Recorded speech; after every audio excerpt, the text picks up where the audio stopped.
մշտապես կարծրել, ինչ եք ուզում դառնալ, երբ մեծանաք, ինչ մասնագիտություն եք ձեռք բերելու, այս հարցը մշտապես ակտուալ է եւ շատերը հասուն տարիքում են գտնում այս հարցի պատասխանը։ Ոմանք էլ դեռ մանուկ հասակից հաստատական փայլում են իրենց երազանքին ընդառաջ։ Այսօր կկիսվեմ մի քանի մտքերով, որոնք կօգնեն ձեզ հասկանալ, թե ինչ եք իսկապես ուզում, ինչպես տարբերել պարզապես երազանքները իրական մասնագիտական աշխատանքային հնարավորություններից եւ ինչպես ցանկացած աշխատանք դարձնել եկամտաբեր։ Առաջինը, ինչպես հասկանալ, թե ինչ ես իսկապես ուզում։ Հարցի պատասխանը որքան պարզ է, այնքան էլ անորոշ եւ հարցի պատասխանը գտնելու համար մի քանի կետերով անցնենք։ Առաջինը հետաքրքրություններն են։ Հաճախ մեր սիրած զբաղմունքը, մեր հետաքրքրությունները հիմք են դառնում մեր ապագա մասնագիտության ընտրության հարցում։ Կարևոր է, որ դուք լսեք ինքներդ ձեզ, մի կողմ դնելով ընկերների, մտերիմների ուղղորդումները եւ փորձեք հասկանալ, թե ինչն է ձեզ հաճախ պատճառում ցանկացած գործ անելիս։ Ես դեռ մանուկ հասակից հետաքրքրված էի իրավապահ համակարգով ու կարող է ժամերով հեռուստացույցով դատական նիստեր դիտել, բայց երբ եկա այգում մասնագիտական կողմնորոշումս միանգամից փոխվեց եւ ես հանդիպեցի քիմիայի ուսուցչուհուս ու իմ նպատակն էր արդեն քիմիան մասնագիտությունը բացահայտել է, բայց չէի ուզում հրաժարվել նաև իրավապահ համակարգում աշխատելու ցանկությունից եւ մշտապես սովորելու տարիներին փորձում էի գտնել այդ երկու գիտությունների հատման կետը ու ինչ-որ պահի նույնիսկ մտածում էի, որ Հայաստանում այն գտնելը դժվար կլինի եւ փորձում էի արտերկրում փնտրել հնարավորություն։ Եվ այդ աշխատանքի ընթացքում դուք ձեռք կբերեք հմտություններ, կունենաք նոր ծանոթություններ եւ այդ ամենը կօգնի ձեզ հասկանալ ոչ միայն ինչ եք ուզում, ինչով եք ուզում զբաղվել, այլ որ ոչ պակաս կարեւոր է ինչով չեք ցանկանում առհասարակ զբաղվել։ Ես համալսարանական տարիներին ուսման զուգընթաց ներգրավում եմ եւ կամավորական աշխատանքով եւ իրականացնում էի աշակերտների հետ դասապատրաստում, աշխատել եմ որպես ադմինիստրատիվ օգնական, լաբորանտ եւ յուրաքանչյուր աշխատանքում, բացի այդ հաճելի ոգեշնչող պահերից, կային նաեւ նրբություններ, դետալներ, որոնք ինձ դուր չէին գալիս եւ ես հասկանում եմ, որ միևնույն է դա այն մասնագիտությունը չէ, որով ես կցանկանամ զբաղվել ուսումս ավարտելուց հետո։ Օրինակ, որպես լաբորանտ աշխատելու ընթացքում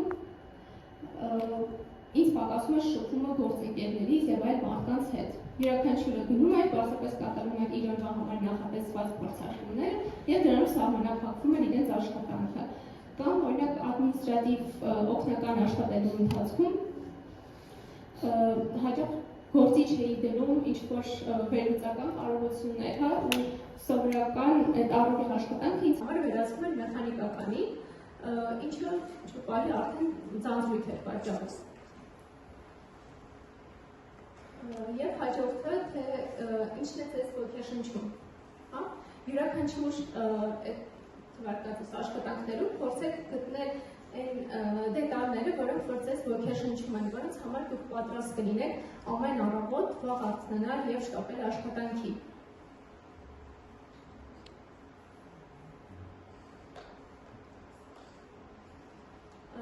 Հաջորդ եւ կարևոր կետը, ինչպես տարբերել երազանքները ապագա մասնագիտության տարբերակներից։ Մեզ անդադար ասում են երազեք, մեծ երազանքներ ունեցեք, բայց արդյոք իրականություն դարձած երազանքը, հա, այդ աշխատանքը կլինի ձեզ համար եկամտաբեր, կամ ձեզ իրապես հաճույք կպատճառի, կամ արդյոք ֆիզիկապես կամ հոգեպես պատրաստ եք այդ երազանքի իրականացմանը։ Երազանք, որ պետք է լինի իրատեսական, արդյոք այն կվերածվի իրական աշխատանքի, կլինի եւ եկամտաբեր եւ կհագեցնի ձեզ որպես անհատի։ Մի այսպիսի օրինակ բերեմ, հաճախ ասում են, որ ուզում են բժիշկ դառնալ, հա, պարապում են, սովորում են, ընդունում են համալսարան եւ գալիս է արդեն առաջին վիրահատության պահը, մտնում են վիրահատարան եւ մեկ կաթիլարից արդեն ուշքը գնում են։ Հա, մարդիկ պարզում է, որ ինքը ուղղակի ֆիզիկապես եւ հոգեպես պատրաստ չի այդ աշխատանքին։ Բայց նա սիրում է այդ գործընթացը, հա բժշկության հետ կապված ամեն ինչ ու ինչպես վարվել այս դեպքում։ Արդեն առաջ է գալիս ցանկությունը եւ պահանջարկը։ Ես հետո մտածեցի, որ այս երկու բառերը կարելի է պարզապես մեկ բառի մեջ ամբողջացնել, հա ճկունություն։ Ինչպես սեփական ցանկությունները եւ շուկայի պահանջարկը համատեղ են։ Այսինքն լինել այնքան ճկուն, որպեսզի կարողանաս քո հմտությունները եւ գիտելիքը հարմարեցնել ներկայի պահանջներին։ Օրինակ, եթե շատ ես սիրում նկարել, քեզ մոտ դա բավականին լավ է ստացվում, բայց չես ցանկանում վաճառել նկարները։ Ինչ կարող ես անել այս պարագայում։ Կարող ես օրինակ նկարչության դասեր իրականացնել, օնլայն ինչ-որ պաստառների, չգիտեմ, լոգոների պատվերներ իրականացնել եւ այդպիսով գումար վաստակել։ Եվ հաջորդը հմտությունները, բացի հմտություններին անդրադարձանք նաեւ փորձառության ձեռքբերման շրջանակներում, բայց ոչ պակաս կարևոր է ձեռք բերել տվյալ մասնագիտությանը համապատասխան հմտություններ։ Եթե դուք վստահ նպատակադրված գնում եք ձեր երազանքին ընդառաջ, պետք է հաշվի առնեք յուրաքանչյուր մանրուք։ Օրինակ, եթե ցանկանում եք աշխատել ֆիլմարտադրության ոլորտում, սկսեք ուսումնասիրել ոլորտի հետ կապված ամեն ինչ,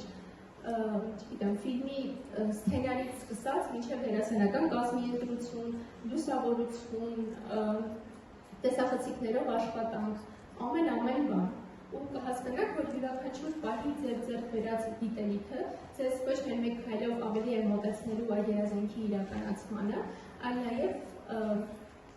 օգնի ձեզ ճանաչել ինքներդ ձեզ եւ հասկանալ եւս մեկ անգամ արդյոք դա այն աշխատանքն, այն երազանքն է, որը դուք ցանկանում եք ունենալ։ Եվ ի վերջո, ինչպես ցանկացած աշխատանք դարձնել եկամտաբեր։ Անկախ նրանից, ինչ մասնագիտություն դուք կընտրեք, հա, ինչ աշխատանք ունենաք, կլինեք խոհարար, նկարիչ, իրավաբան, խնդիրը այն չէ, թե ինչ մասնագիտություն ունեք, ինչ աշխատանք եք կատարում, այլ թե ինչպես եք մոտենում այդ աշխատանքին։ Շատ կարևոր է, որ արժևորեք ձեր գործը։ Ոչ թե մտածեք, թե ինչ աշխատանք եմ ես իրականացնում, այլ թե իմ կատարած աշխատանքը, ինչպես է փոխում իմ շրջապատը, ինչպես է օգնում ես իմ աշխատանքով իմ երկրին, ինչպես է բարելավում մարդկանց կյանքը դրանով։ Գիտության մեջ ոչ այդքան կարևոր է պարզապես նյութերի սինթեզ իրականացնել, այլ արդեն կարևոր է թե ստացված սինթեզված նյութերը ինչ կիրառություն են գտնելու։ Հա, օրինակ բժշկության մեջ ինչ-որ հիվանդության բուժման համար են օգտագործվելու կամ մարմնի մասեր են դրանցից պատրաստվելու պրոթեզավորման համար։ Չէ՞ որ նյութերը արդեն ռոբոտներն են անգամ սինթեզում, գերմանական ինստիտուտներից մեկում արդեն սկսել են իրականացնել նյութի սինթեզման գործընթացը ռոբոտի կողմից եւ մեկ օրվա ընթացքում 150-ից ավելի նյութ էր սինթեզում։ Բայց այդ նյութերից քանիսն էին, որ կենսունակ էին, հա, որ դրանք կարող են հետագայում մարդու կողմից սինթեզվել եւ կիրառվել, բավականին քիչ տոկոսն էին կազմում այդ ամենից։ Հմտացեք ձեր գործում։ Յուրաքանչյուր աշխատանք կլինի ավելի եկամտաբեր, եթե դուք ավելի հմուտ լինեք ձեր գործում, այսինքն ինչ աշխատանքը իրականացնեք, մշտապես պետք է զարգացնեք ձեր կարողությունները, քանի որ ներկայիս իրականությունում ցանկացած պահի մեր ունեցած գիտելիքը մի քանի անգամ ավելի զարգանում է, հա, նոր հնարավորություններ են ստեղծվում։ Վերապատրաստումների կարող եք գնալ, խորհրդատվական հանդիպումներ ունենալ ավագ մասնագետների հետ եւ այլն։ Եվ վերջինը work smarter, not harder, տեխնոլոգիան աշխատելու փոխարեն ընտրեք խելացի աշխատելը։ Այստեղ պետք է նշեմ կարևոր գործիքներից մեկը դա ժամանակի կառավարումն է, եւ սա ոչ միայն աշխատանքում հպում, այլ նաեւ շատ կարևոր է թե ուսման մեջ, թե առհասարակ կյանքում, որովհետեւ ժամանակի կառավարման արդյունքում բարձրանում է եւ ձեր աշխատանքի արդյունավետությունը եւ ձեր կատարած աշխատանքի արժեքը։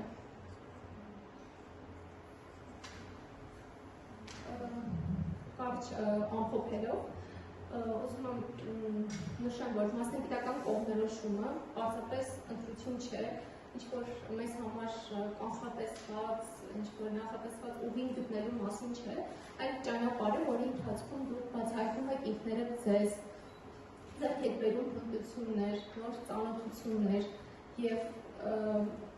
գտնում եք այն աշխատանքը, որը ոչ միայն եկամտաբեր, այլ հագեցնում է ձեզ որպես անհատի։ Երազեք, նպատակագրեք եւ հաստատուն քայլերով շարժվեք ձեր երազանքներին ընդառաջ։ Շնորհակալություն։